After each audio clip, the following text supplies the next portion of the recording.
Hello people and welcome to follow the first quarterfinals match of the World Team Carcassonne Online Championships 2025. The first one will, as you can see from the title, is RCP versus Japan. Then later on we will be witnessing Ukraine, Brazil, United Kingdom versus Poland, as well as United States versus Chile. But those are only later today. Now we'll be focusing on the RCP Japan. RCP who managed to get their way to the quarterfinals by defeating China with a convincing 4-1 win. Now, despite the result, we can actually see here that it was a pretty tight match. There were two 2-0 tables, but then it ultimately came down to three deciders in a 1-1 situation, to which, to RCP's credit, all went their way. Japan also obviously hasn't had a straightforward path into the quarterfinals. They did take a loss to the United States in the group stage, which for now at least is their only loss. And so far, 4 wins, 3 in the group stage, and they defeated Team Thailand in the round of 16.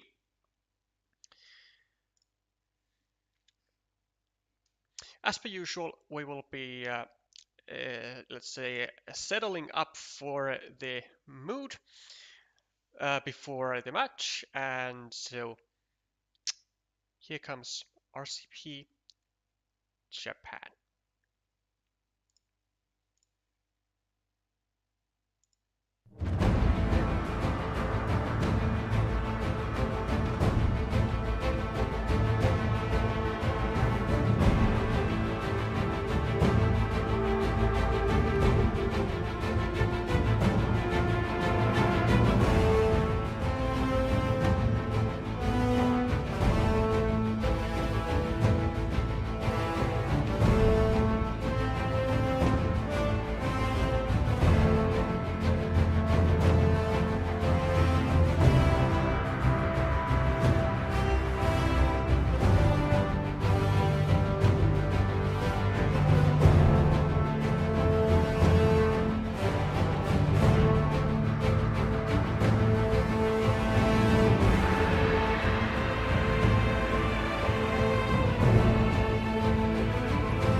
as you can see from the statistics, Japan certainly going to give some playtime to their best performances so far. Kithara no losses, Guru no losses, Shoot no losses, Harao 1 loss 1 win, and Arthea no losses on duels, which is pretty stacked, given that all 4 Japanese players who are at a 100% duel win rate have 3 duels under their belt, so they are under no circumstances just one swinger, so to say. RCP though has still 2 players who have a 100% win rate today playing. Do Not Waste My Time, as well as Dexter Logan.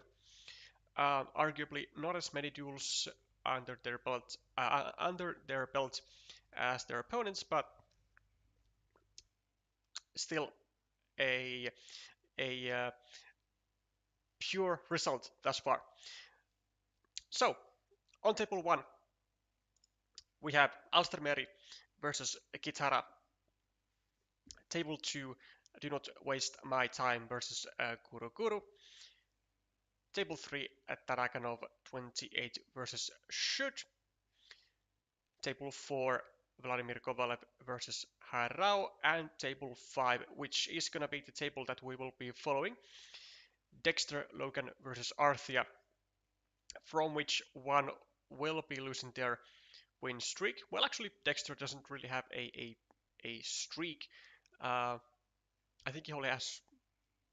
I think he has only 1 duel played, maybe 2, but not quite a streak just yet. But it might, if RCP goes through Japan, which would in itself already be historical, really, because if Japan loses today, then it means that we will have an entirely new title holder for the entire tournament.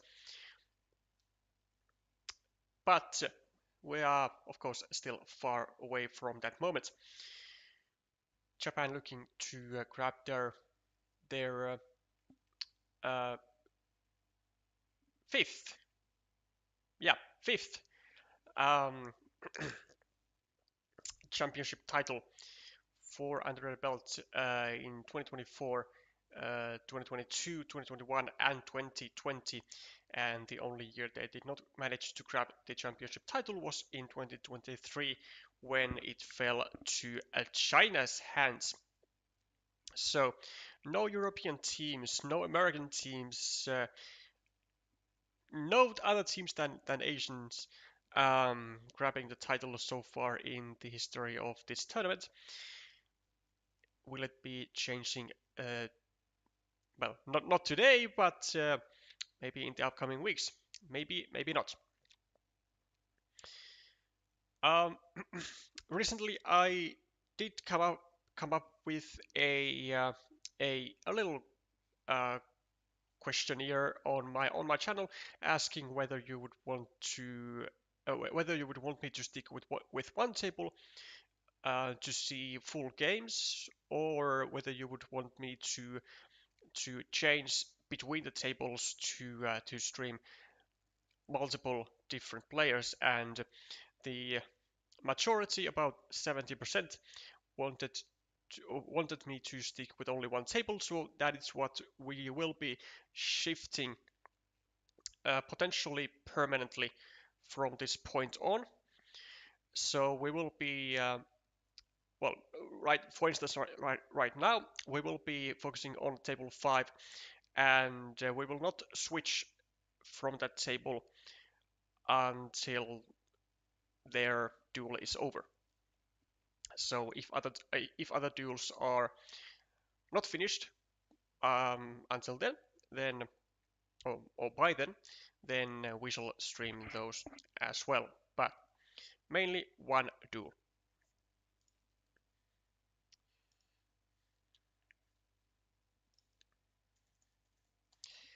Welcome Steve and Devaka into the chat.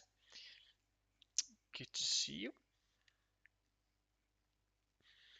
Hopefully you have your favorites ready.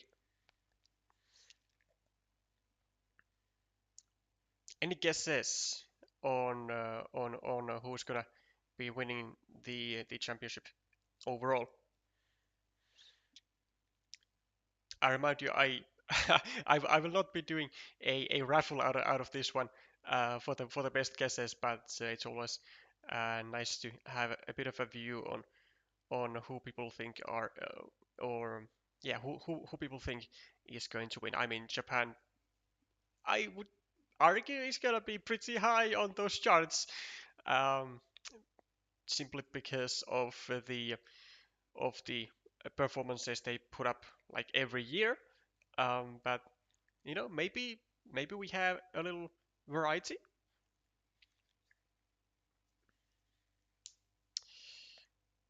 Welcome, Kirillo.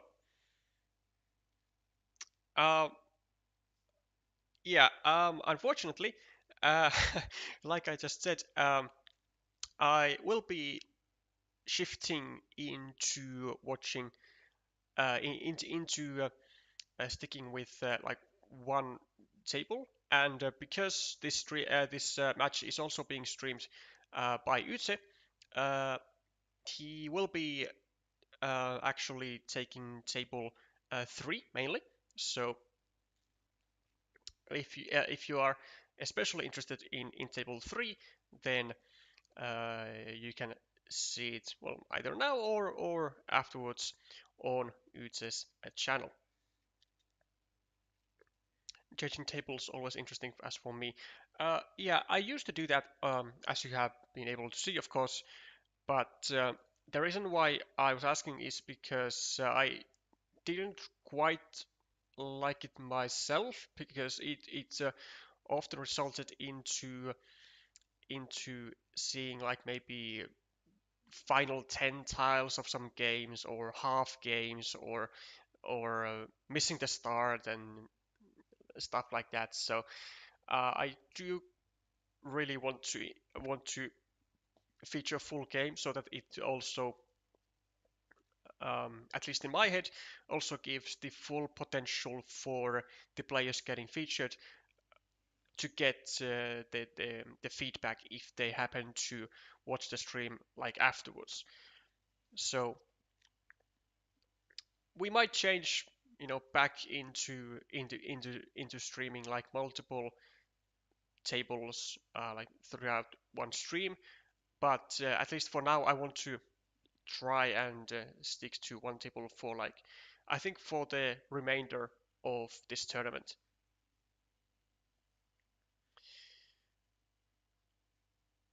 Now, for some reason, Dexter is not playing though. Is his opponent online?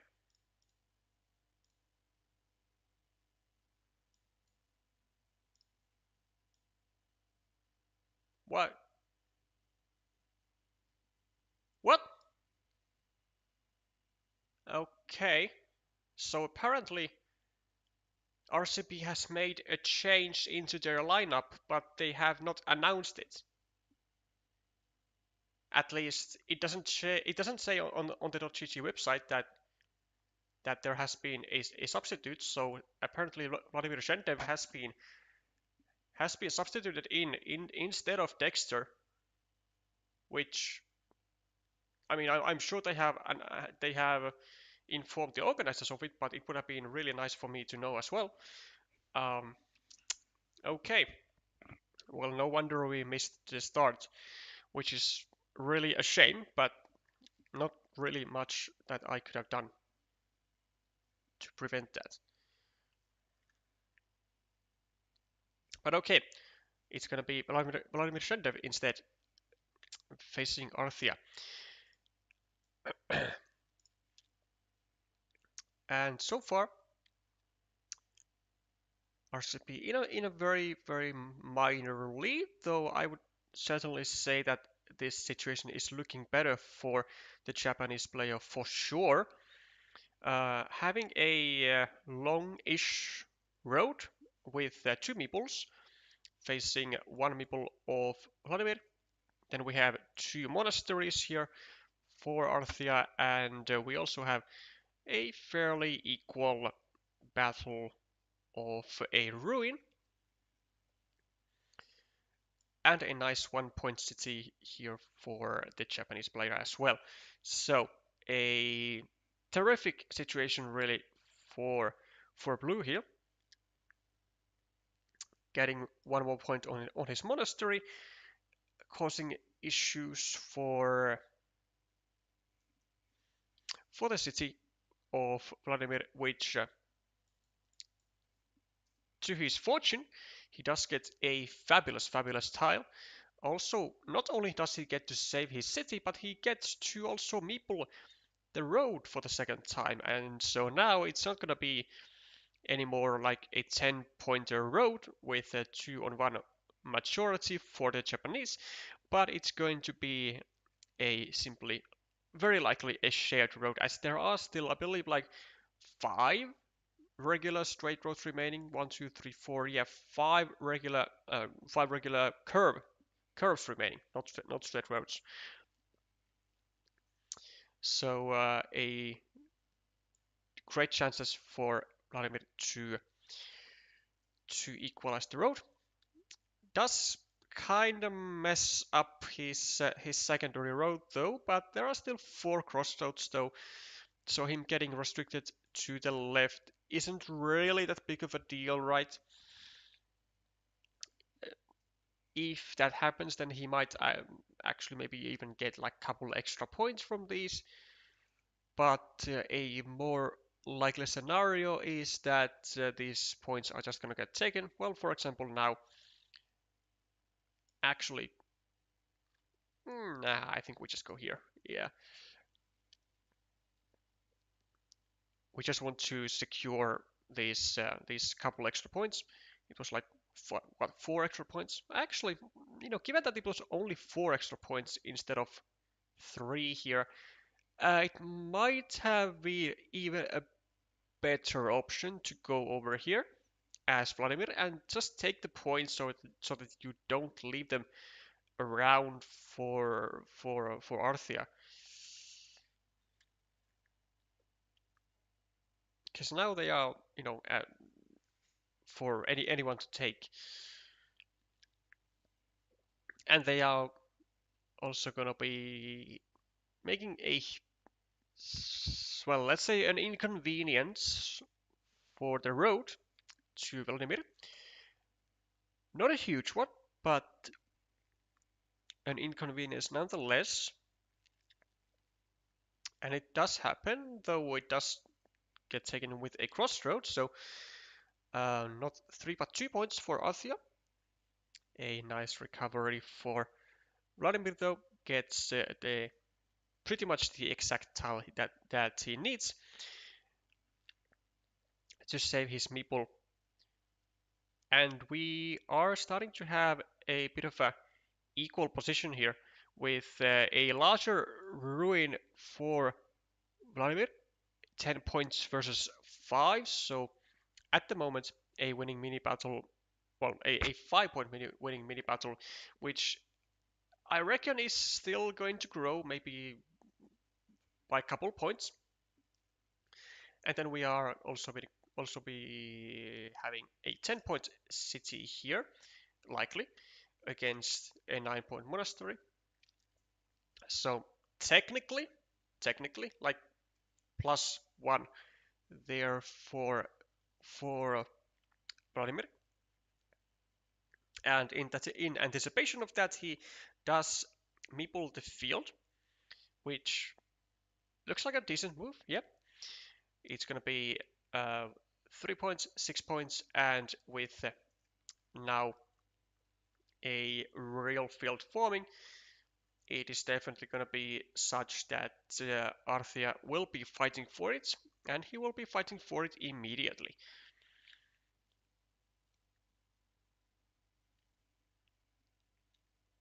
There's definitely going to be a second meeple on the field. Actually, I think already for like immediately now, there's going to be a second meeple, and it's gonna go over here from Vladimir.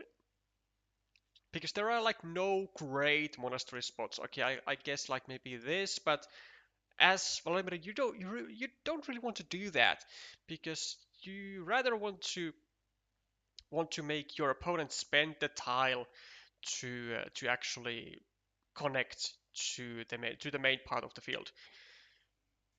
You don't really want to be the one who's giving that connection out there. Instead, he does want to meeple the monastery, which I don't think is actually that strong of a move because there are only 20 tiles remaining. Like Vladimir will like never have the tiles to actually make or to actually finish this monastery. Like he just never will. And Arthia is now going to do exactly the thing that I suggested Vladimir would be doing, which is going well over here. Doesn't really matter.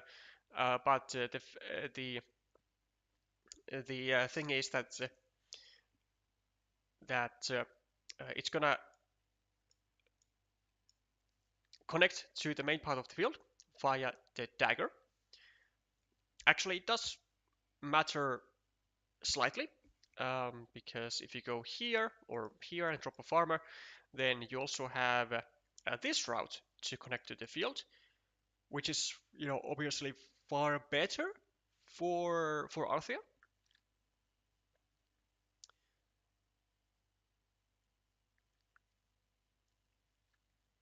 And also this, like going over here with your farmer, like Vladimir now does, um, it would take away an easier spot to drop a farmer to, rather than only having this road spot to drop a farmer to.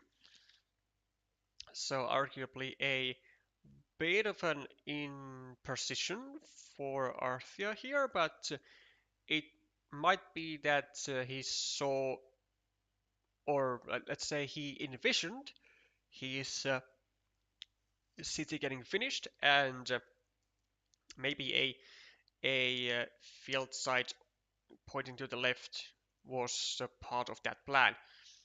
Now I'm not entirely sure if that was like absolutely necessary, but it could have been.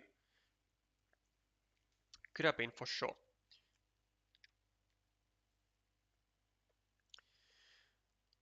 Okay, Arthia trying to finish the city, and Vladimir doesn't really care about that. Just wants to take the point, which is understandable. I mean, 7 points is it's a lot, especially when you have only one meeple in hand. It's definitely the kind of thing that you have to try and get. Also now has to make another decision whether you go over here and try to block your opponent's city, which is what he decides to do, and it is successful, and it might indeed be the absolute correct way to do things. 1, 2, 3, 4, 5, 6, 7, 8, 9, 10. Actually, well, I only took away one tile, but that one tile ended up being very crucial, as Arthia now not able to finish that city, at least yet. I think there are still a triple city remaining, though. 1, 2, 3, 4, 5, 6, 7. There is still a triple city remaining, which is a triple city with a road. Now, Arthia will have to sack some points, well, 3 points, with a value quick point tile by going then over here and still threatening the potential completion of that city. And, well, does he actually have to drop another farmer here? There's gotta be a curve right left over here. 1, 2, 3, 4, 5, 6. Actually, so many curves remaining. Vladimir also getting the triple cities, so this will never be finishing. So 1, 2, 3, 4, 5, 6, 3 regular curves remaining. And this will be a big deal. There's also going to be a must to go here with a dagger for Arthia.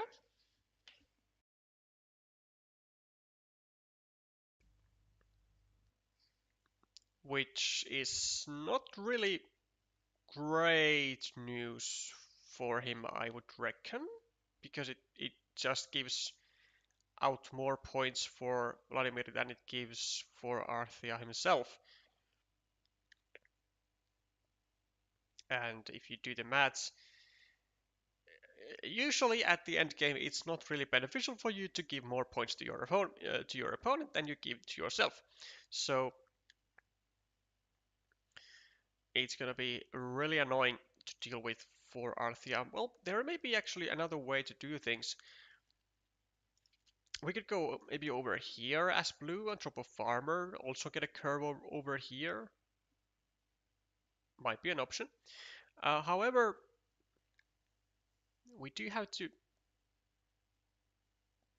figure out whether we actually need to get to this field. Whether we need to equalize it.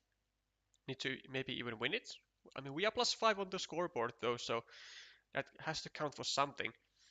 That's -6, -1, +4, +12, +8, +4. And yeah, we definitely do have to get to this field though, because we do have to assume that a curve is coming over here, and then Vladimir is going to be controlling a field of 15 points. Plus, we still have to make this move, man. We still have to make this move. Like, it's 4 points for us, but it's 6 points for Vladimir. It's just not great. It just isn't. But we have to make use out of this field people, because we don't have any extras to really like pack in the punch that we need. And the field is vital. It is vital. These 4 points are gonna be actually, yeah, quite juicy indeed for Vladimir. And now there's only one dagger to fit into this square, right? I believe so. The curve is coming. And the curve is going to be such that it will for sure mean that Arthia will... Oh wait, Arthia only has 2 tiles remaining though. Like, he can't even drop another farmer here and then connect with this. It's just not even possible. He does get the dagger, and it has to kind of go here, doesn't it? Because it's 15 points. Yeah, like, you have to make use of this farmer. Yeah, it does go there. It's essentially -2 if you count the fields as just like, 0. And now Vladimir can use 2 meeples, but Arthia can only use 1. And I think there is a 100% connection here for Vladimir. Isn't there 2 curves? 1, 2, 3, 4, 5, 6, 7. There are 2 regular curves remaining. So if it just goes here, it's going to force Arthia to go over here and drop a ninja farmer for 0 points, and then Vladimir will just get a 4-point roll. Actually, this is even better. Maybe. If we go here, we take 1 point, we force Arthia to go over here, take 1 point, and then we just take... No, actually, it's just the same result, though. Yeah, it's just the same result.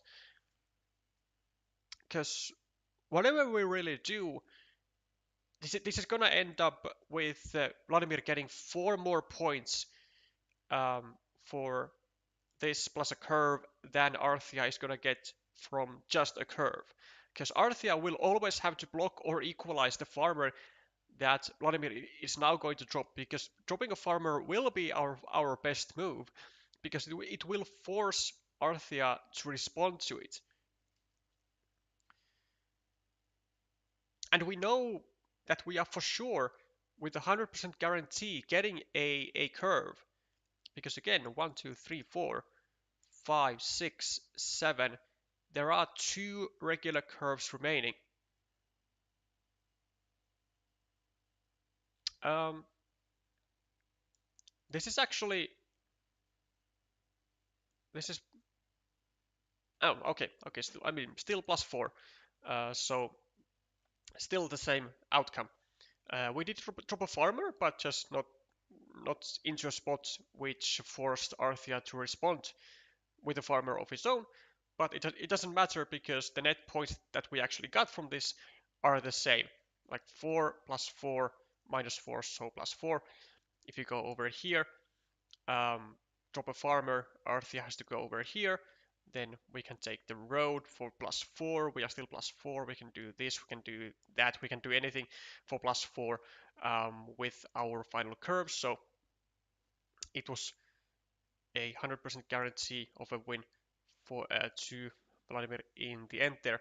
And it's really a shame that that Arthia didn't go for this first meeple onto the field over here, which would then allow an easier way to get to the main field and not have to like finish this city versus monastery like negative situation really for the Japanese player.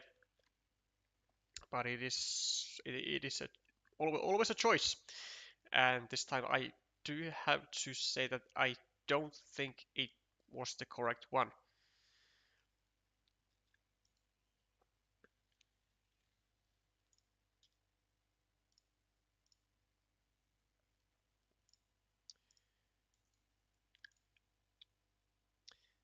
So 1-0.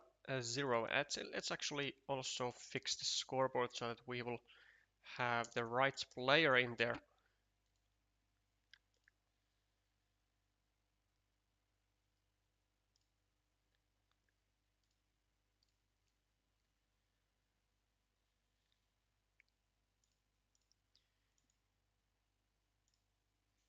Okay. No points as of right now for either player. We have a early blocking stuff going on for, well, really for both players here. Blocking this, trying to block this road even here, or partially. And we have a very easy decision of taking 3 points and ending your road from one end. Although actually ending your road like with this doesn't really do much because they are now just completely dead equal on the roads. So connecting or finishing both roads with a crossroad doesn't do really anything for either player. Only going to be done in case in case black or blue needs meeples in a desperate fashion. And I assume, actually do I? Yes, there are still 2 daggers remaining into this square, so it will need to be attended by Arthia, and he does. Also meeples the monastery for insurance, just in case Vladimir gets a defense going like he does. And even in case he wouldn't get, then we would still be blocking the square because it would be just a winning mini battle of 8 points to 1, and that's always a sign of a winning game, or winning, let's say a winning position of if you have winning mini battles, like let's say all over the board, all over the board. One of course doesn't really cut it, but it's always nice to know that you have a meeple invested in a better spot than your opponents, and that is one of those small rivers that makes up the ocean. Interesting move actually here from Arthia. So decides to limit his own city and the road to another triple city. Not letting out this meeple just yet, but rather wanting to create a ruin like kind of beforehand here. But yeah, this is not the tile. This is not the tile all the time to do it just yet, and I believe it never will be, because this is now a well, I would say that it's completely dead city. There are only theoretical chances that it can be completed, but in reality, it will like never get completed, because it just simply requires too many tiles and it is too easily attackable. Had he gone over here with a triple city, this is something that you would see maybe at like 200, 300 level. Well, maybe not even 300 level, but um, yeah, once you get on the 500ish, then you start to see like, is it really worthy to place the tiles to where they fit, or is it better to just simply stay in a mini battle, even though it's currently actually losing by 1 point. But right now, for sure, I would say that it is way better to remain in this stalemate position here.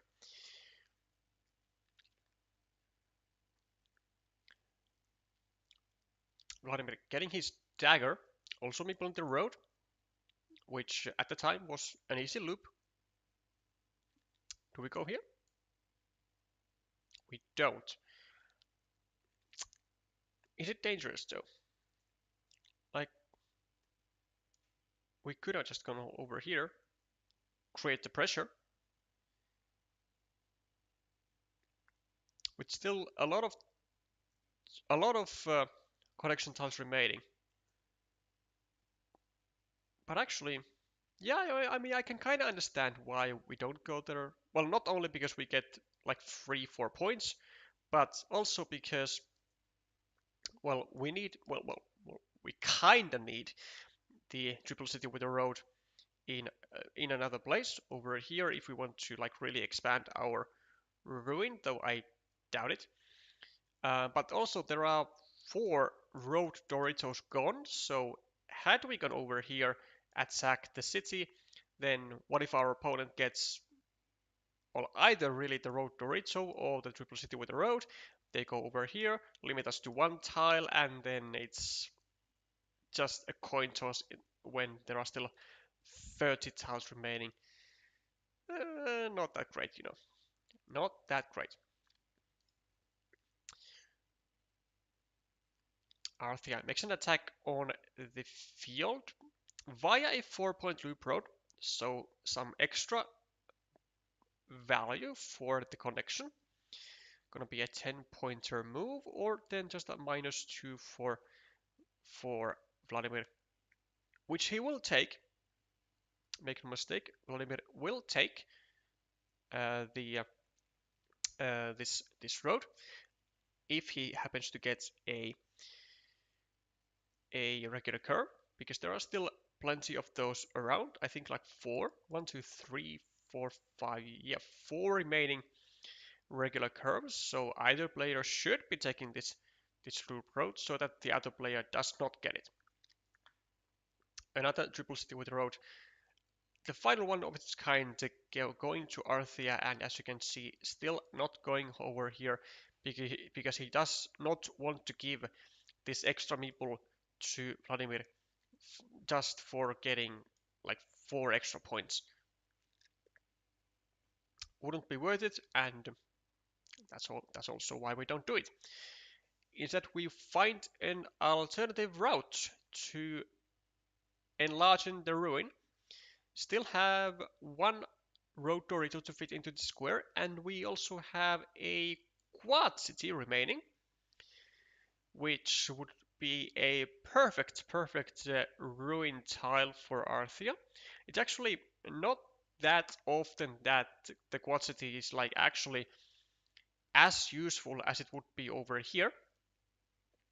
Usually it's just like a random 2 points on a ruin or harassing your opponent's city. But right here, it is going to be just massive if Arthea manages to get the Road Dorito. Going to be a big winning mini battle against the 4-point road, and in this rather tight situation with only +5 for Vladimir on the board, with basically equal features and an extra meeple for Arthea, it would be a huge battle to win. Connects the fields together, so -6 for Vladimir, and also meeples the monastery, which is fine. He can now use the less valuable tiles, really only, well, actually really only road tiles over here, over here, over here. Maybe even meeple a second monastery here, because he has always this crossroad slash curvy spot to grab a meeple back. So the fact that Arthea would go meeple-less, at least for a small amount of time, is not really a threat at all for him. Finishing the shared feature, dropping a second farmer also. Not sure if that is actually all that like threatening. Oh, Arthea does get the road Dorito, and a fabulous tile for Arthea. Gets 8 extra points and makes his ruin rather large. Vladimir also is able to pull through with his plan of actually getting this second farmer to the now 12-point field. Still has an empty city cap on it, and actually controlling all these fields with 15 plus 12 and the small roads. It's like 34 points banked, which is kind of a lot. So 32, 28, 27, 23, 20, 16, 11, plus 3. Actually, well, now Vladimir is like, I think, plus 10 for one extra meeple. So Arthea will have to attack the field almost for certain, because he needs to guarantee that he has a chance to get like big points. And with only 3 tiles for Arthea after this, it just won't be enough if he keeps scoring like 4 pointers, because Vladimir can also get those points for himself and simply extend his lead even further. But the issue for Arthea is that this field is quite difficult to attack to. Well, at least with this tile, only really one option, no? But it seems like it's so easily blocked, so it's a big gamble. Another alternative maybe is to wait for a tile to go here, so then maybe it's like a bit more safe of an attack, but I don't think we have really the luxury of like choosing stuff when we only have 3 more tiles to go, from which one has to be the connection. And after that, we might even be already again like -2 points because Vladimir takes the 4 points from this one. Then maybe he meeples the 6 point field and he's +8 or something, and we only have one meeple. And go for this. Yeah, I don't think this like ever wins though, because we need big points. We seriously need big points as Arthea. With 3 tiles, like 3 tiles is just not enough to get this gap going. Like 3 tiles, and now you can see Vladimir takes away the attacking opportunity to the field, and now we can like make 3 points, and we'll be down -6 for a meeple. I don't think we ever win this as Arthi. I really don't.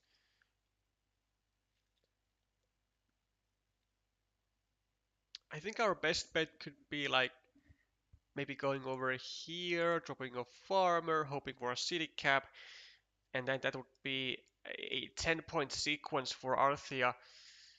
But even then, like just that one meeple that Vladimir has in hand, it's or should be enough to be able to score like just those couple extra points and secure the win for this.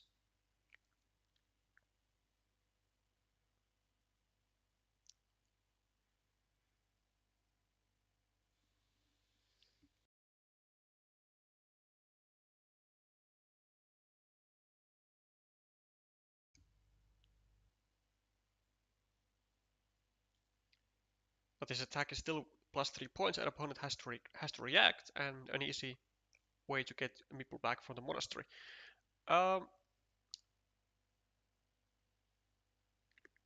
Referencing, I believe, to this, I guess, for +3 points, and something that has to be reacted to. That seems like, yeah. I mean, I'm not saying this is like bad, but it's just always like so uncomfortable to attack to a feature like 2 tiles away, even though like you're right, it is something that has to be responded to for sure. And Arthea was not able to do that, and we were able to pull through with the plan and get into a very successful position here. But still, just attacking from 2 tiles away to a field that was going to be attackable from other spots as well, and we also give an extra meeple back to our opponent. There's like so many parts of the puzzle that don't really work that well together, like often enough.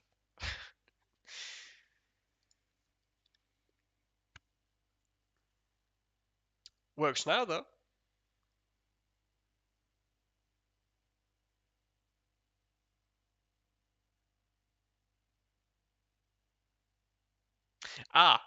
Yeah. With the road, yeah. So going over here with this one. Um, yeah. I do believe that it was still something that we needed to do, though. Because I am not fully aware of the remaining tiles here, and it seems like well, this has gone. This is now gone. There was 2 extenders. Maybe there weren't even too many tiles. Maybe not even tiles at all to go to like actually connect. Maybe. Let's actually use some time to count because that's exactly what both players are doing here. Ooh, what is there remaining? 1, 2, 3, 4, 5, 6, 7, 8. No triple cities. 1, 2, 3, 4, 5, 6, 7, 8, 9. One field Dorito, no? 1, 2, 3, 4. One field Dorito. Crossroads. 1, 2, 3, 4, 5, 6, 7, 8. No crossroads. A monastery.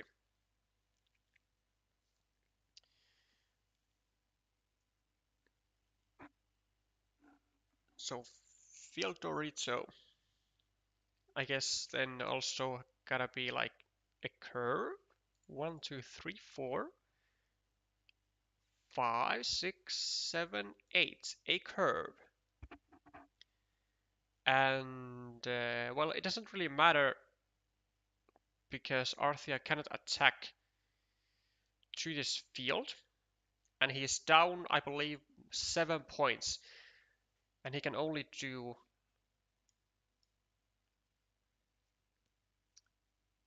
Yeah, but actually, going on this field now, I don't think it's so strong anymore. I don't think it's so strong anymore. Because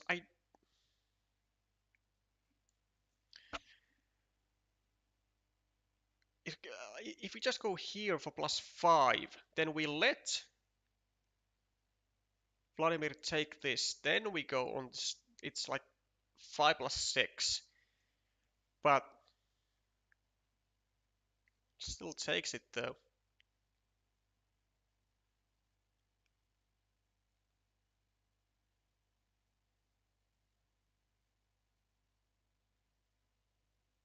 Yeah, actually, you know what? I think we had to meeple the monastery here first instead of going over here and just take this with another tile.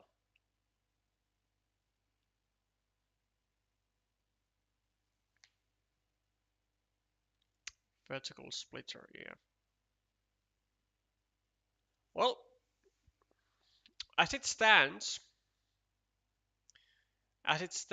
there was one single tile for Arthea to connect to the field if he goes over here with the straight road, and that was the curve. So,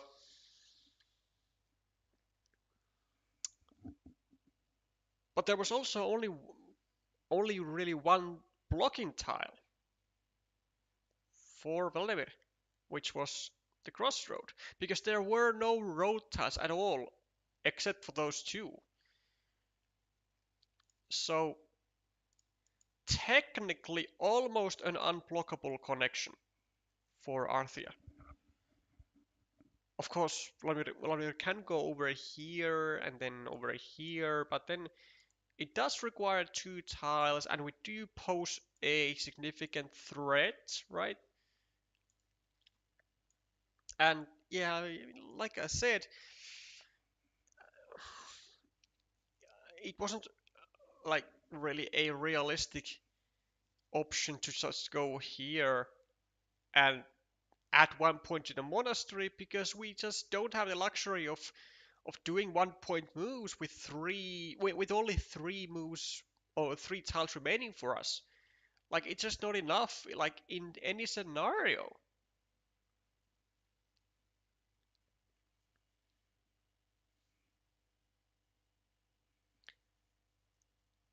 Yeah, I did definitely miscount the field Dorito there. It was a tube divider and not a Dorito. But I think that the plan of Arthea here was that he relied on going over here first, and then because he was aware, well, he was more aware of the tiles than I was. He was anticipating a city tile to go either over here or over here or over here, actually. Like, any of those will do. any of those spots will do. And then he will drop a farmer with a city tile, and then he will connect. He will try to connect either with the curve. He will try to connect with the monastery, or he will try to connect with the vanilla. Like, all of those are legit options, and they are actually like at least as good, if not better, options for attacking the field than this, maybe, because they could actually be more reliable. Instead of having only one tile, if you go over here with actually, what could you go here with? Well, really only with your connection tiles, with like a monastery and then a vanilla or the curve. But if you go over here with like an extender, then you have two tiles to connect.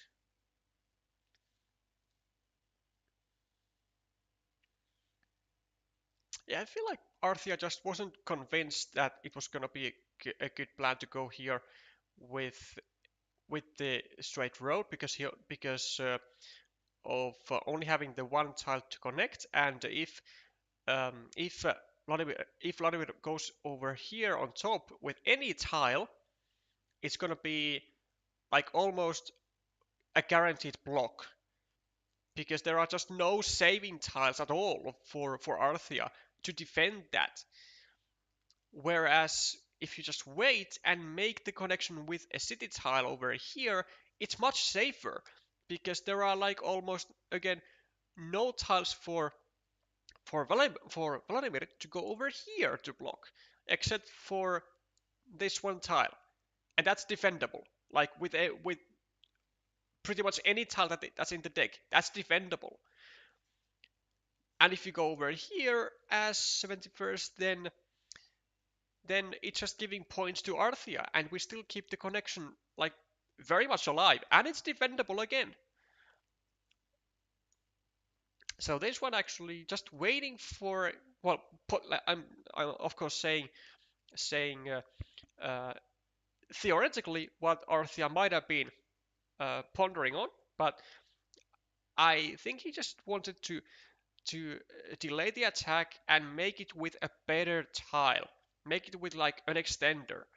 Go over here and then have two tiles to connect with like pretty much an unblockable spot, which I can't really blame him. He had two meeples. Like, first one we go over here, add 2 points, drop a farmer, get a monastery, and get those extra points as well. And then it's just a smooth sail to win.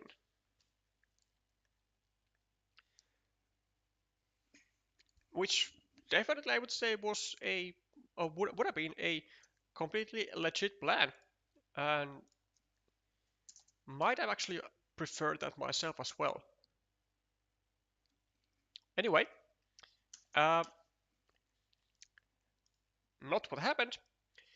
RCP takes down 2-0 on table 5, and now we shall be moving into other tables. I actually will not still be going to table 3, because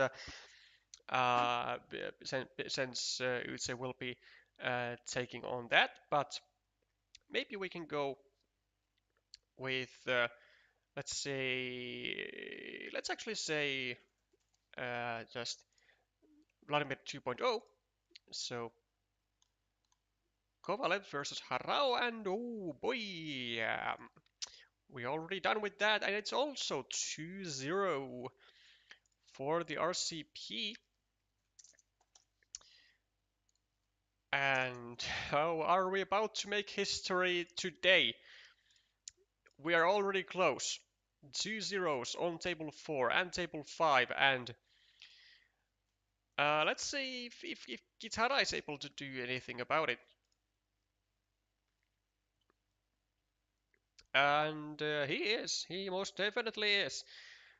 Has taken a 2-0 win on table 1. So making some suspense here.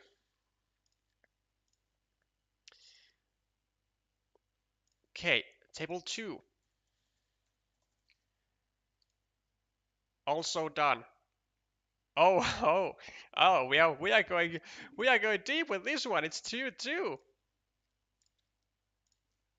Man, no one getting off easy today, and it is table 3 where it seems to be making the decisions with Tarakana versus Should. Oh, but it's done as well. It's done as well. It's all 2 zeros. It's all 2 zeros, and unfortunately, the news are not great for RCP. The news are not great for making history today, as Japan is prevailing. Japan is prevailing from the grips of RCP with Kitara Guru and all taking 2-0 wins. Oh, this is tragedy. This is tragedy. Ah,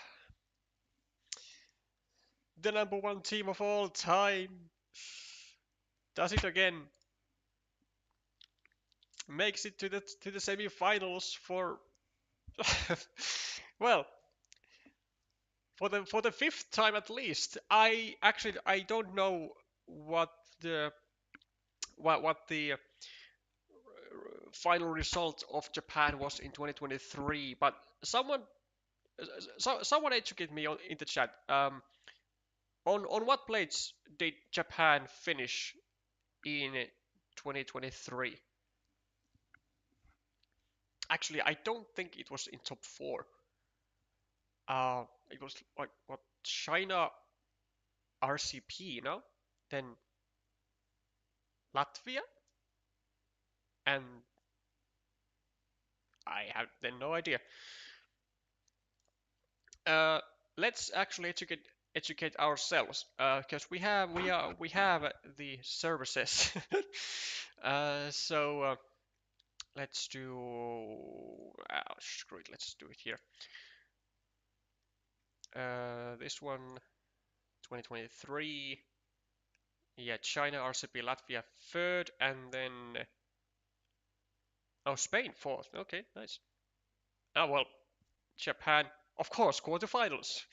Obviously, never outside the playoffs. Uh, okay, so Japan. It's just incredible that the worst they can do is reaching quarterfinals and losing a match in there, ending up at 8th place. Ah, it's well, for the 5th time, Japan moves into the semis, and they will be meeting there. The hold up a second. No, they will be meeting there either Ukraine or Brazil. Against Brazil, I think Japan is like a huge favorite. Against Ukraine, though, it's gonna be a struggle. It's gonna be a struggle. Um, so I reckon that after knowing today's result, that the best the Japanese can do is pray for Brazil to get maybe a slightly easier time in the semi-finals. Like, not to downplay Brazil, but I just think that Ukraine is a stronger um, opponent. Well, really against anyone. I mean, um, Japan, China, RCP, and Ukraine. I would say arguably the top 4 teams of this year.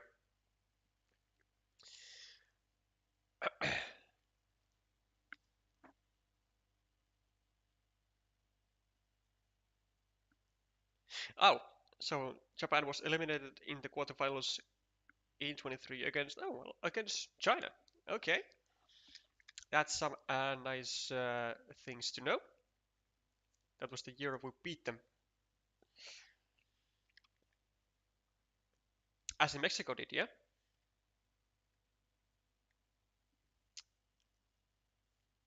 Yeah, you'd be right, Blitz.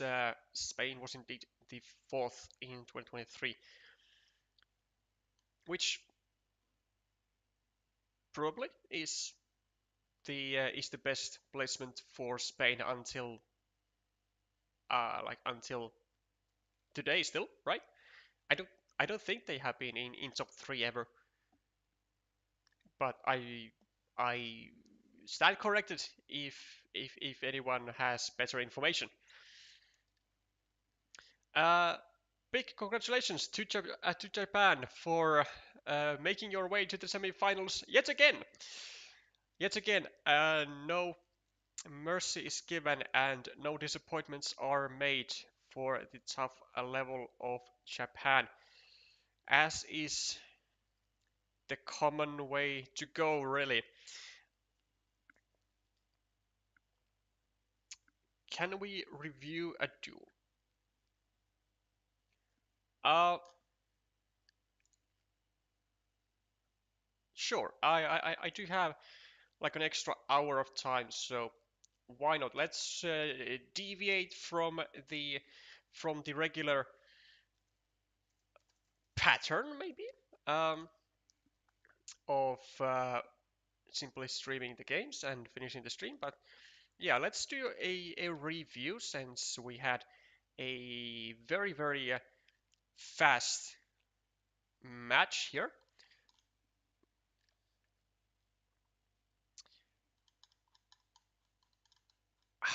How many games has this guy played, man? Like 300 different games. Uh, the second game of shoot, yeah.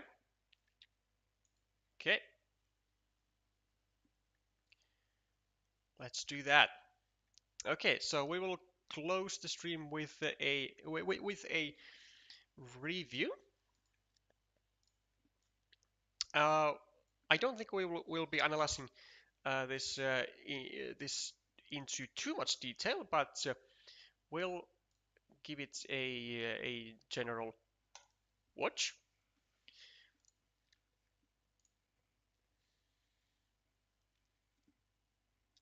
Okay.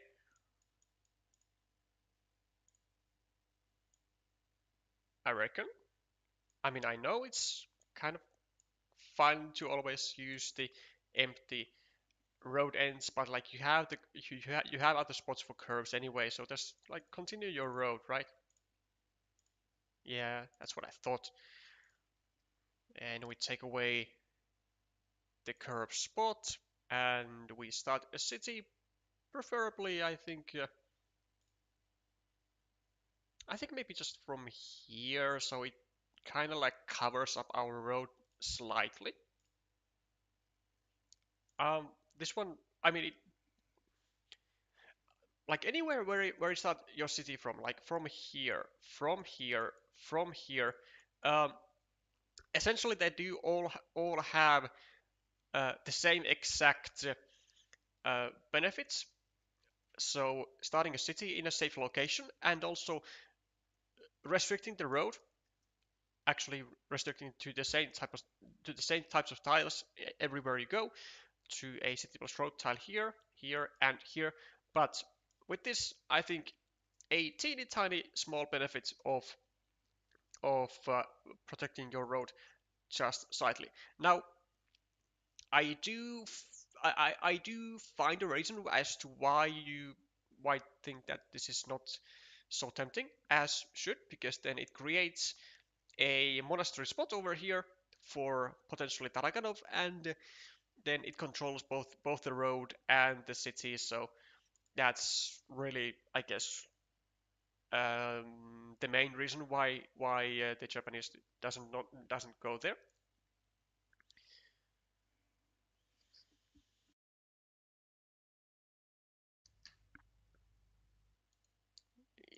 Yeah, not a complete fan. I just like to actually start a loop here, do your own stuff, because like it's not really worth trying to block these.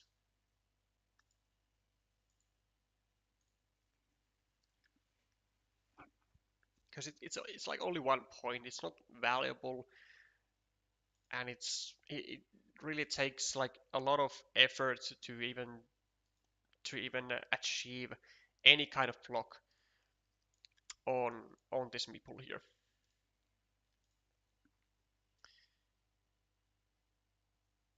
Huh.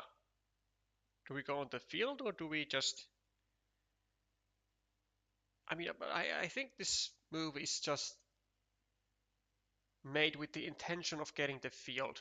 Because you really don't want to have two cities that are both vulnerable to attacks from both sides. So this is definitely like a field move here. Oh, come on. Uh, I don't think this is good at all. I mean, sure, it doesn't leave an empty city cap lying around, but like you have like, the principal two cities is important. That I mean, that's understandable. But like your cities are not in good locations. When you go for the principle of multiple cities, you have to have the cities in safe locations, at least one of them. Like, this is fine, but don't take another city like that, because then it's just gonna be really uncomfortable for you to deal with when you get when you start getting bombed from this side, this side, this side, this side. Like, there's an infinite number really of attacks that you could get yourself um, harmed harmed by. And I mean, if we don't see an attack coming from Dragonov immediately and drop a farmer, I have no idea what he's doing. And a farmer, yeah, like we just give away a free field. Why? There's no reason to. There's no reason to. No reason to.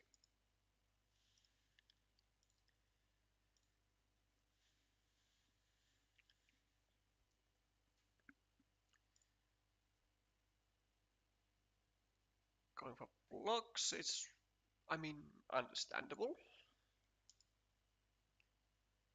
There's, I mean, it does still leave a road monastery spot, sure. Not so comfortable though when you get a curve and then you might even go here anyways. I think just attacking this city though would be slightly better. Just to be able to like actually get some value, like actual value from your shielded tile.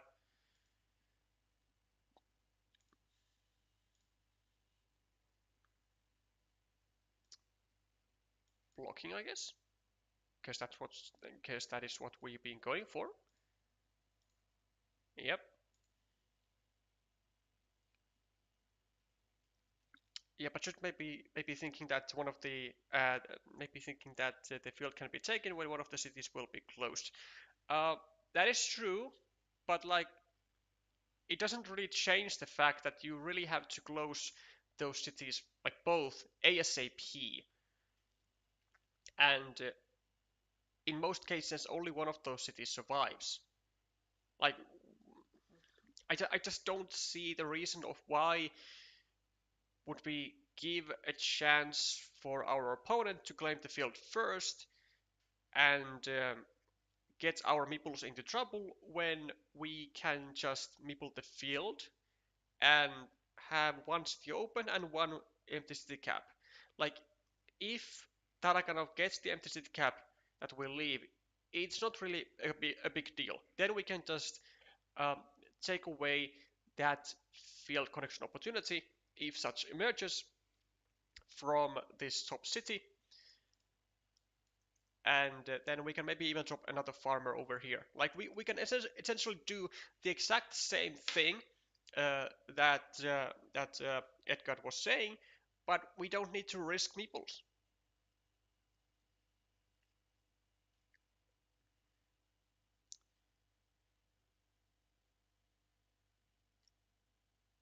dumb question, but which country is RCP? RCP is an abbreviation of Russian Carcassonne players. So Russia is not participating under its official country name. That's RCP. China is participating under their own country name, China.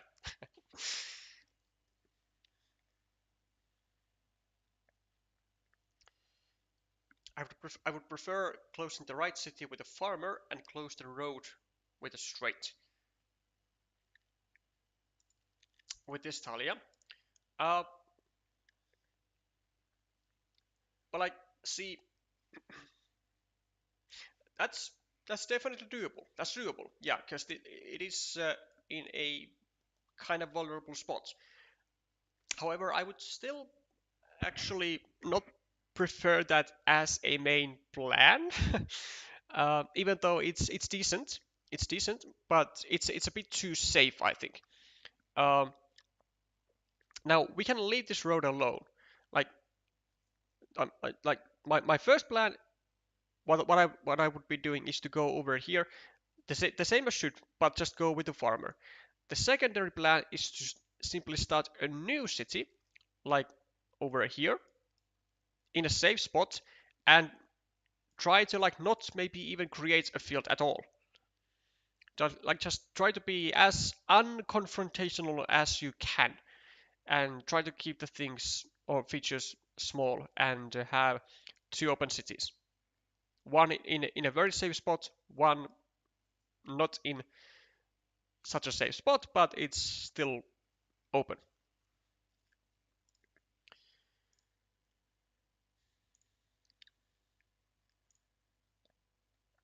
And now we get harassed with our second city as well. Not good. Yeah, not looking good for for shoot here already. We do, however, get our maple away, which is nice. So we get saved once. Do we get saved twice?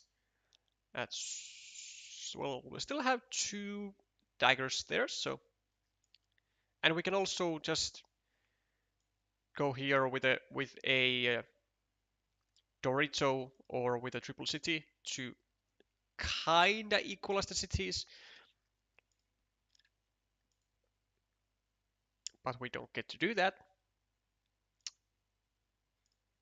However, we do have nice compensation. We have a nice looking road, we have a nice looking city over here, and we have a monastery, which is a far better monastery than Green has. So things are still looking kinda alright. However, we are at a meeple minority in the long run, and I don't think well, yeah, I mean, we might not be able to really fight for the field. Emphasis on the word might.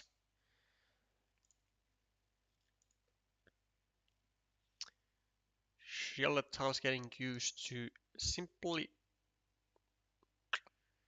complete the monastery or try to complete it. This is, I guess, all right. Oh, what a tile for Tarakano. The only remaining starting tile. Or is it? Was there? No, there was still one more remaining. So two remaining starting tiles. Now only one, but what a tile! What a tile! Perfect save and starts a really juicy city as well.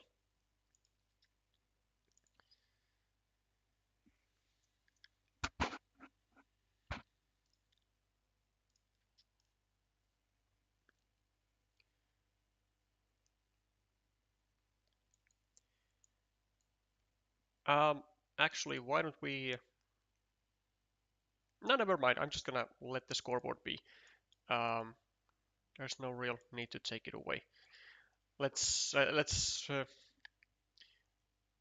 let the Japanese players to admire their score if they happen to to be in the audience. Okay, looks like it's gonna be a big field. Already 12 points, 15 points, 18 points, maybe 20 points with the road monastery. A lot of points. And it's gonna be a feature that we will be fighting for, and we will be fighting for it with a meeple minority, and it's not good. Not good at all. But we are winning on the scoreboard, so that's something. Equal plus 10 plus 2. But this is like getting finished. And yeah, I mean, it's not a great position. Not a great.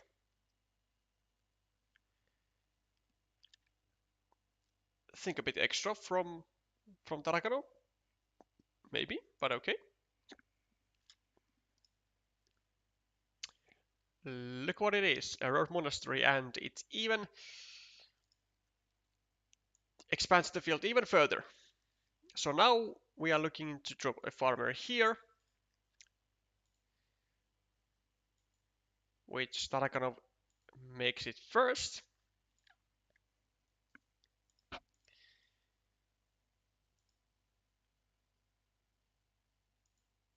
I wonder. I mean, but at this rate, it doesn't actually seem like Should is going to be attacking the field at any point. Like he doesn't seem to be in any rush. Actually, not that he has had any like legit chances to do that. Anyways, see this is why I don't really like creating large fields at the beginning of the game, or like even a big potential for large fields, because they are so annoying to play against when you are not the one who has the control. Even if you had the meeples to do so, it's really annoying to come up with the attacking options to the field, and then like actually having to invest, I don't know, like at least 2 tiles every time you even try to get a meeple onto the field. And then when you get blocked with one meeple, in some cases it's like, oh god, this is so bad.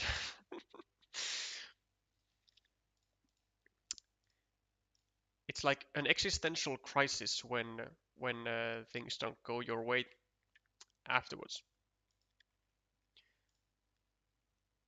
But this is good though. This is good.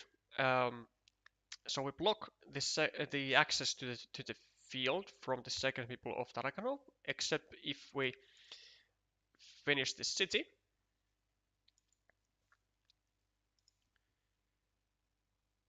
Wow. So now with only with only one meeple,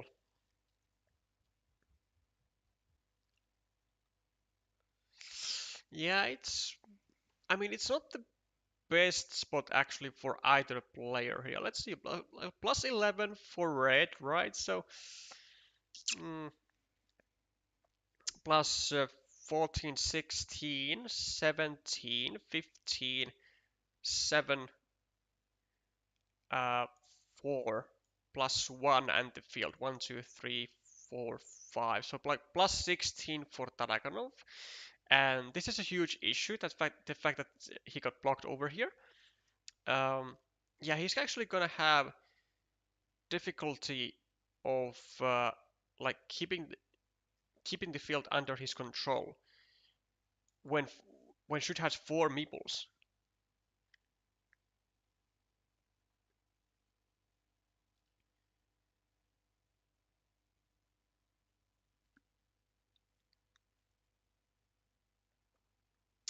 Meepling the road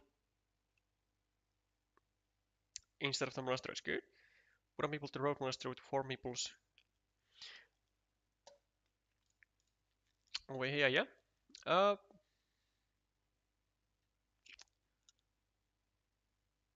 I mean, you can really do either one, considering that there were still like more monasteries remaining on this square. Like what, 3 more monasteries remaining. I wouldn't really blame you for doing either one. I mean, just leaving that extra people in your hand though for the future field fight does also sound kind of nice though, which is what should did here.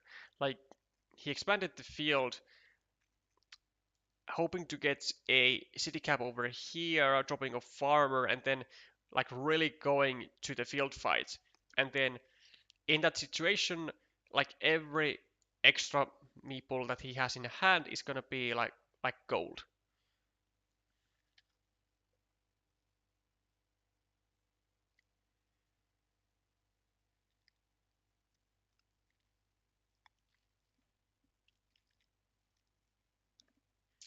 Alexei would be mad if he sees that. Yeah, maybe. He is. I would say that he's more demanding of requiring the meepling of monasteries in those types of situations than I would be.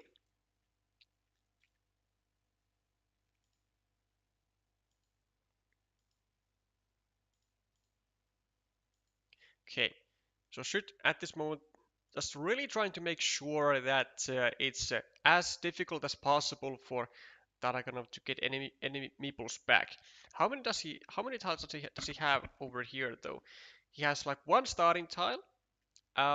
There are there daggers at all? There's one dagger, 2 daggers. There's one dagger, so there's two, and then there's two city crossroads. So no, there's one city crossroads. So there's 3 city caps over here.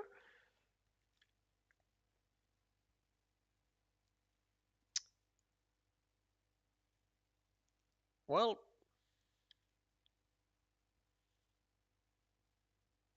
somehow should have actually turned this from a pretty horrendous situation to actually a manageable one. I'm still not saying it's good, but it is let's say fightable thanks to this meeple block.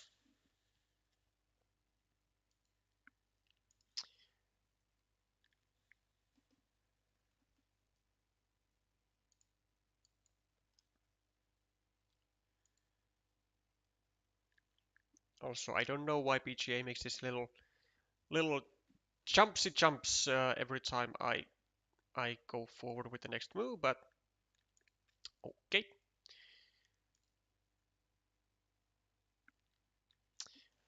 So finally meeple back for Tarakanov, and a ruin attack was made by Should, and it was successful as well. So let's pause here, have a little bit of a think. So plus 12 for Should, plus 10, 14, 18, 20, 22, 17, 18, 16, 21, 1, 2, 3, 4, 5. Actually, Should is plus 6 at the moment and has an extra meeple. Are there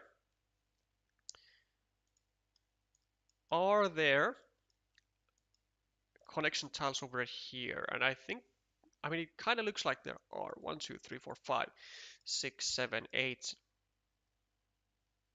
6, 7, 8, 9, 10, 11, 12, 13, 14, 15, 16, 17. Well, one connection tile over here with 7 points for Tarakanov. And it is 1, 2, 3, 4, 5, 6, 7, 8. A Dorito of some kind.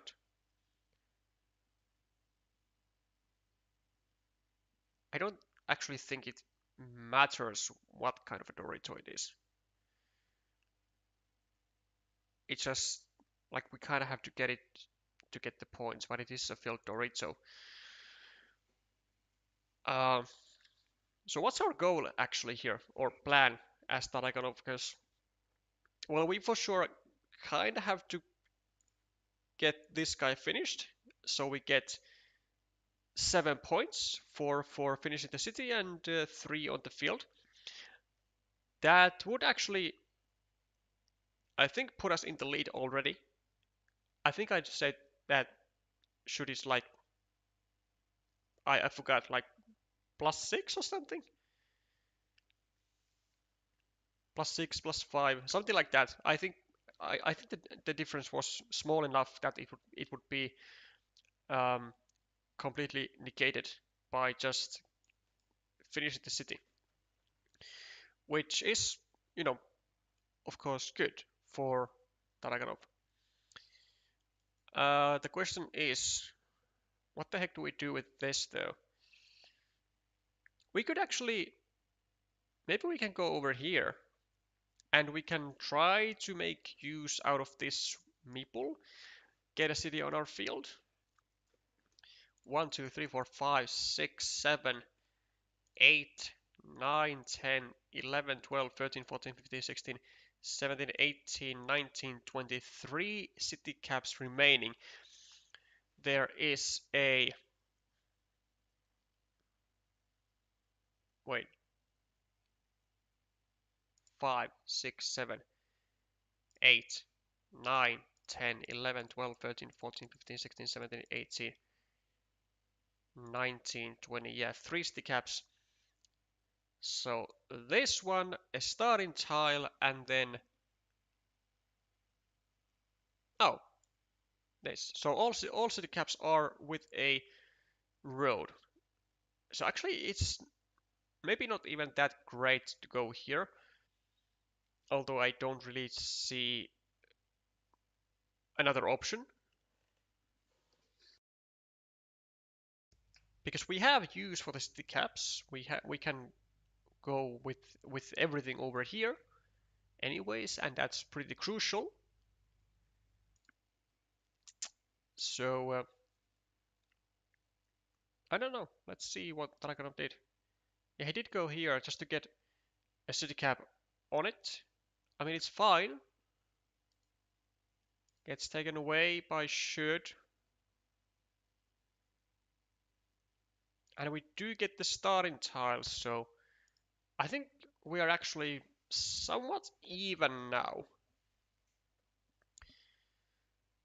I really should be having better memory, but like I forgot the points.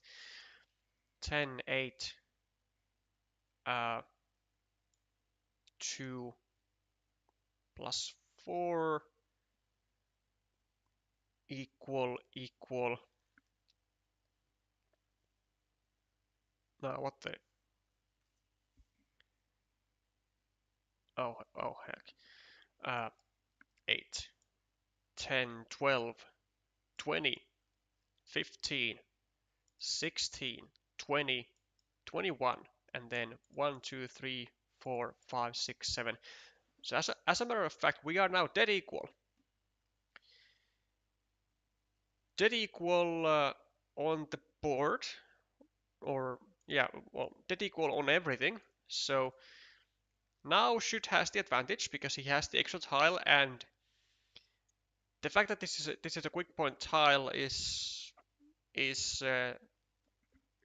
just magnificent. But actually,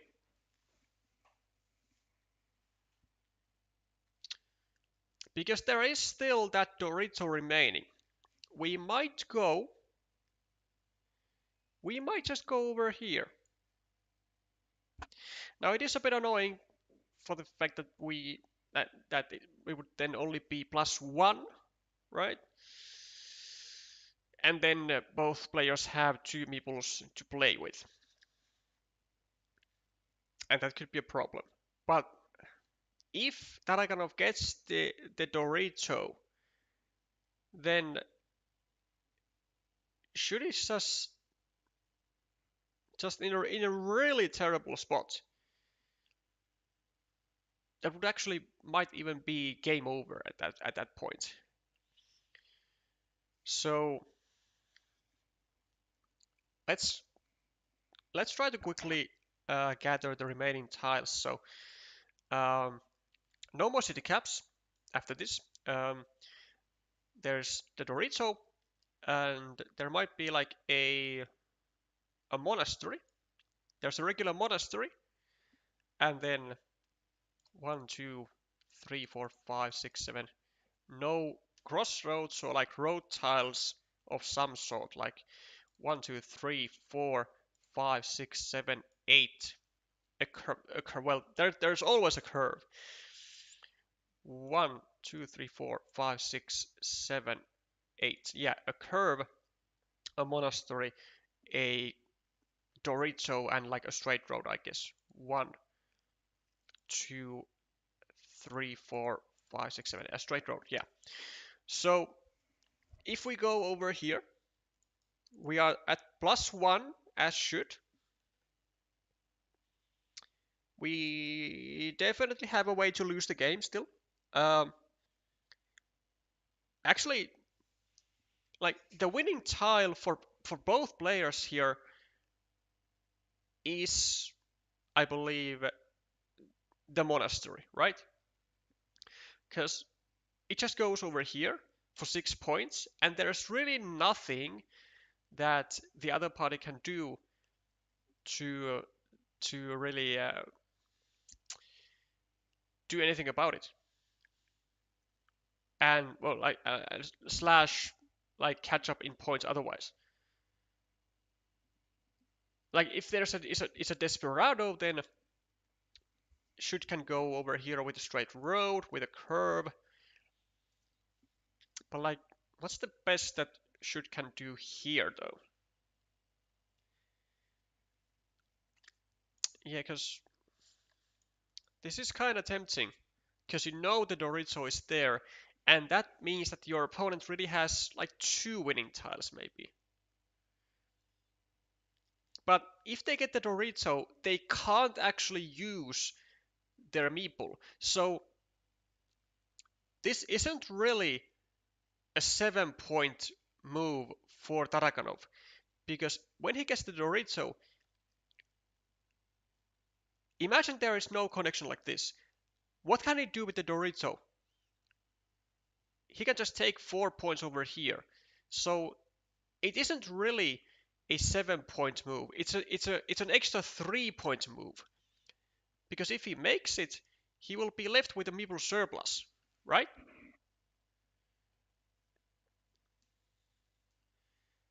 And if we just take 3 points here, it's almost essentially the same as blocking over here. It's like potentially 1 extra point, like potentially 1 less point for should,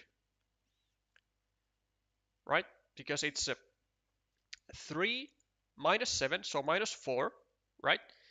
But if we go here, it's +1. Then Tarakanov goes here for 4, so it's -3 for should. And here we actually also take away the monastery spot. And if our opponent gets the monastery after this,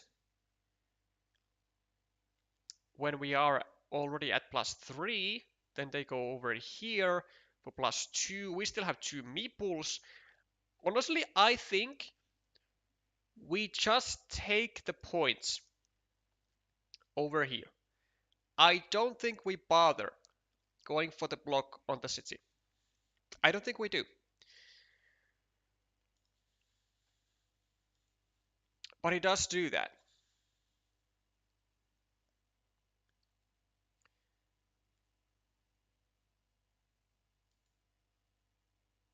A straight road for Tarakanov, which is really horrible, like the worst tile that he could get. because it's gonna be only worth a max of 3 points. And now he knows that should he's gonna get either the monastery or the Dorito or even both. If should gets the monastery, Taragano is lost. If Taragano gets the monastery, he actually might still win. Okay, he is now -1, right? And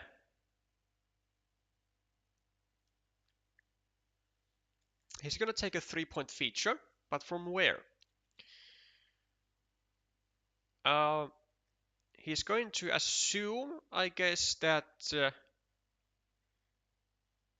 well, actually, he has to assume that he gets the monastery because he knows that otherwise he is going to be lost for sure.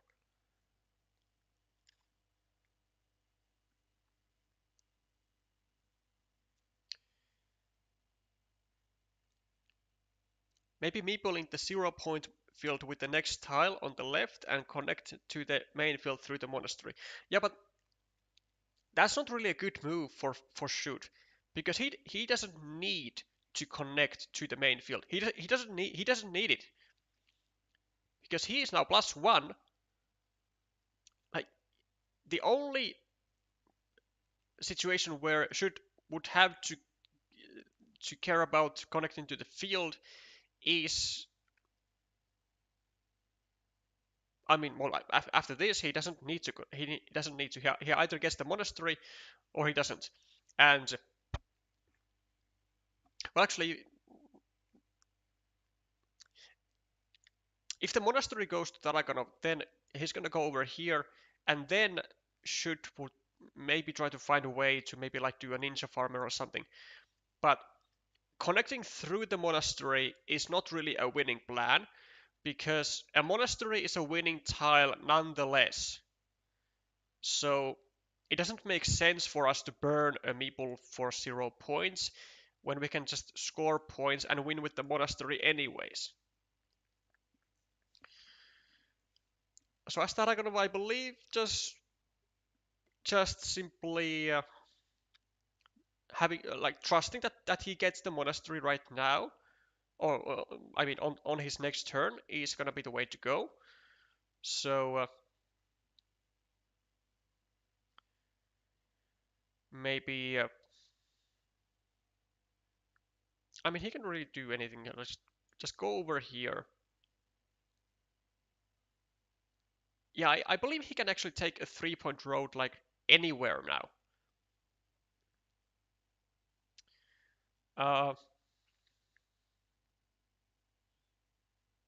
I don't think it has much of an effect, if any effect, on the final outcome. It's just about the monastery.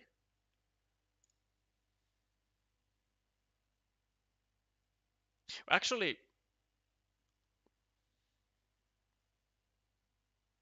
the Dorito is also going to be worth 5 points for should. And he can use it here too. He can definitely use it here. Because it doesn't matter that he gives a meeple back to Tarakanov, because Tarakanov can't use it. And when he creates a 6-point field,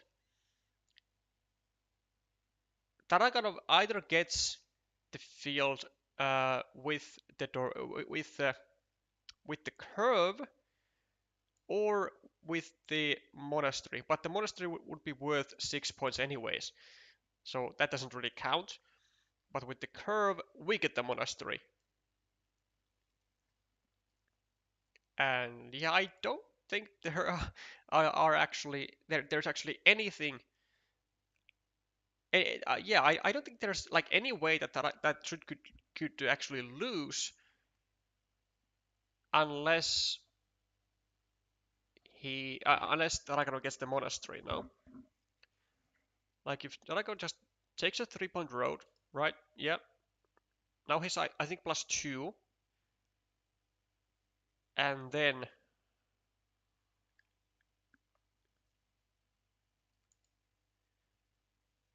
I think the winning move for should is not to attack the field because he's +2, he's -2. I think the way he wins with a guarantee result is by going over here, meepling this field, and then he has an 8-point move with the Dorito, or he has a 6-point move with the Monastery. Whereas Daraganov only has a 6-point move with the Monastery, but he doesn't have a great move with the Dorito. He can only go like here, right? Like, this is a 100% win every time for should.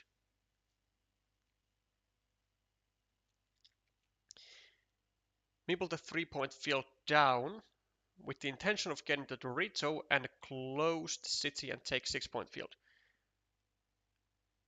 Yeah, but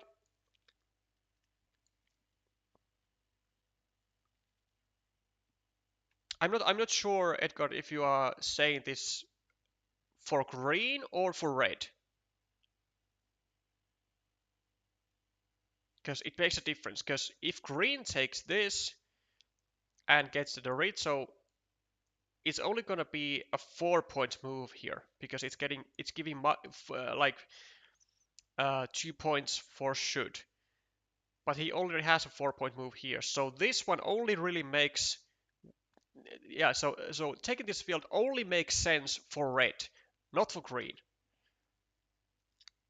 Yeah, it just doesn't make sense for green because it doesn't deviate in terms of the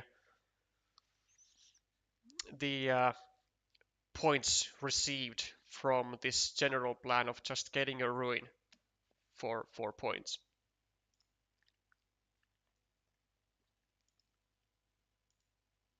Yeah, I mean, it doesn't matter like how exactly you meeple the field. You can meeple it here, you can meeple it here, you can meeple it here. Doesn't matter. But the plan is the same. You get 2 like high value tiles, either the Dorito or you get the Monastery, and there is just no way that Daraganov can win. Yeah, it's a very nice spotting from the Japanese. For red, yeah, yeah, gotcha.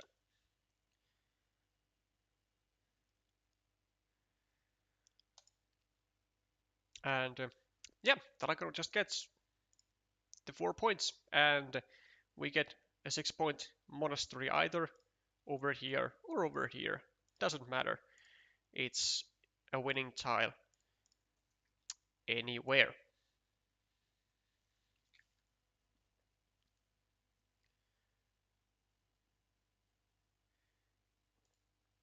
Yeah, quite an interesting stuff. I mean, despite I think the kind of reckless behavior from Shoot in the beginning here, he was able to to really bring it back. Funnily enough, it was made possible the comeback um, thanks to this ruin here that Tarakanov started but wasn't able to actually like finish taking. Like he was cut out from it. Kinda brutal.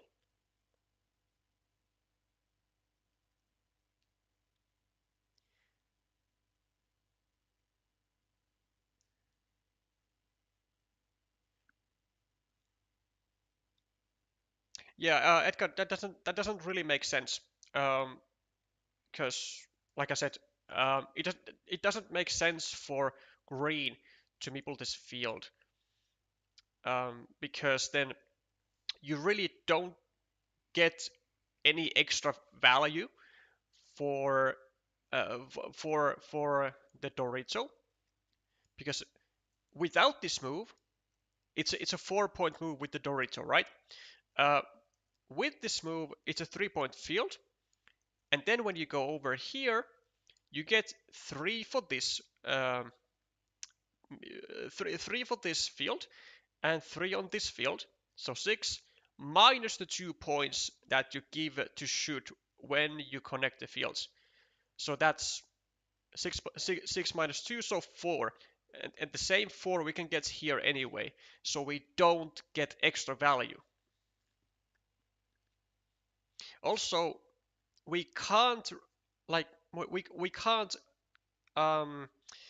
prevent shoot from meepling this field either. Like if we go here as green, for the sole reason of getting the 3 points, well, really anywhere, red can still go here, take the field, can still go over here, take the field, can still go over here, take the field. It just doesn't matter,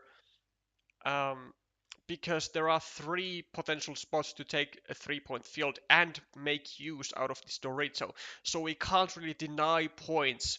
We can't deny 6 field points from red. Potential 6 field points from red. We can't. We just can't deny the possibility of red making 2 high impact tiles as their final move. It just doesn't affect on our win percentage any more of going over here than it would be going over here. Unfortunately. And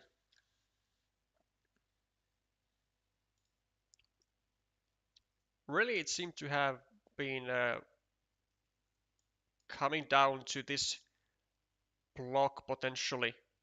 Or not even to this block, just the fact that Shoot was able to lure really a second meeple finally from green to get into this field, and then enjoy his meeple majority from like the midway of the game until the very end, when green decided to invest their final meeple to really try scoring points aggressively.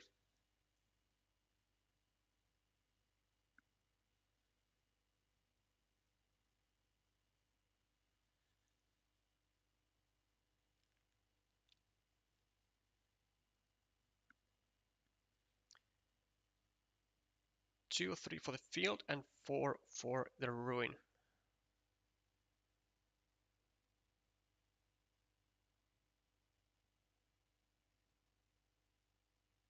Hold up. What? I'm not really grasping what this means. Is it like it's 9, 2 or 3 for the field, or is it like it's 9 minus 2 or 3 for the field?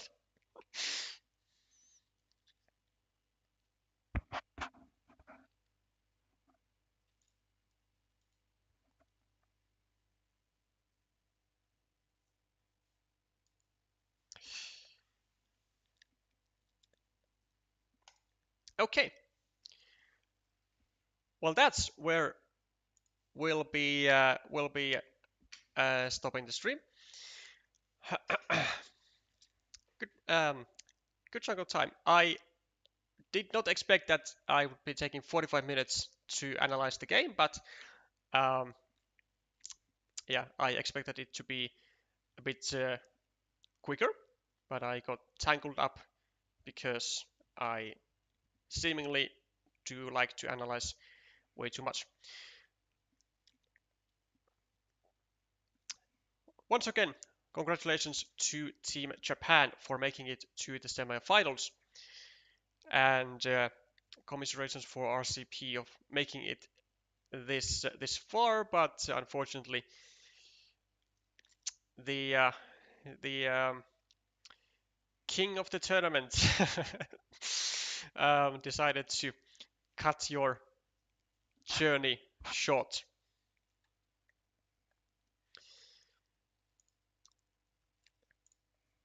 Thank you all for watching. Thank you all for tuning in all the way until the end and sticking by. If you do enjoy this type of Carcassonne content, then there is an easy way to support the channel by subscribing or by liking the stream. we'll be continuing with the next match at at um, 13, not 13, but at 15:50 UTC, 10 minutes before the match starts, and we'll be having a double stream. First Ukraine Brazil, and then we'll have in the same stream United Kingdom versus Poland, and later on in the evening we'll be focusing our final efforts to the United States versus Chile to end the quarterfinals and move on to the next week. So tune in then. Bye for now.